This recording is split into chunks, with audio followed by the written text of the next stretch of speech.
حضرت خدیجۃ الکبریٰ رضی اللہ تعالی عنہا کی 10 خصوصیات۔ آپ صلی اللہ علیہ وآلہ وسلم کا سب سے پہلا نکاح حضرت خدیجہ کے ساتھ ہوا۔ حضور صلی اللہ علیہ وآلہ وسلم نے آپ کی حیات میں کسی اور سے نکاح نہیں فرمایا۔ آپ سے کبھی کوئی ایسی بات سرزد نہیں ہوئی جس پر نبی کریم صلی اللہ علیہ وآلہ وسلم نے غصہ فرمایا ہو۔ نبی کریم صلی اللہ علیہ وآلہ وسلم کے بیٹے حضرت ابراہیم کے علاوہ حضور صلی اللہ علیہ وآلہ وسلم کی تمام اولاد حضرت خدیجہ رضی اللہ تعالی عنہا ہی سے ہوئی۔ آپ قیامت تک آنے والے تمام سادات کی نانی جان ہیں۔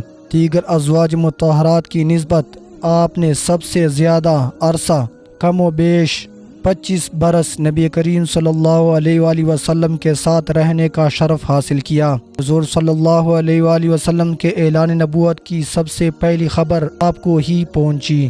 حضور صلی اللہ علیہ وآلہ وسلم پر عورتوں میں سب سے پہلے آپ نے ہی ایمان لانے کی سعادت حاصل کی۔ حضور صلی اللہ علیہ وآلہ وسلم کے بعد اسلام میں سب سے پہلے آپ نے نماز پڑھی اور حضور کی امامت میں پڑھی۔ آپ ہمیشہ پیارے آقا کی تعظیم اور آپ کی باتوں کی تصدیق کرتی رہیں۔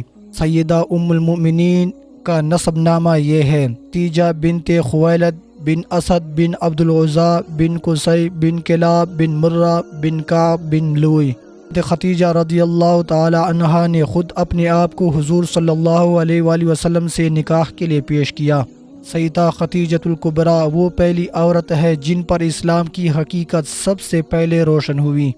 حضرت خدیجہ جب تک حیات رہی ان کی موجودگی میں حضور صلی اللہ علیہ وآلہ وسلم نے کسی اور سے نکاح نہ کیا۔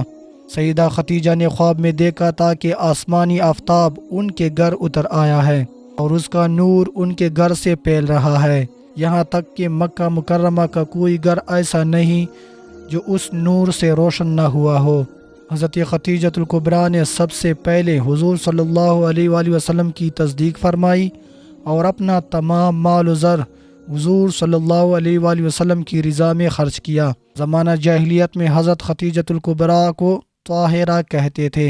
حضرت خدیجہ کا جب حضور صلی اللہ علیہ وآلہ وسلم سے نکاح ہوا تو آپ رضی اللہ تعالی عنہ کی عمر 40 برس اور حضور کی عمر مبارک 25 برس تھی۔ 10 رمضان مبارک یوم وصال سیدہ خدیجۃ الکبریٰ ہے۔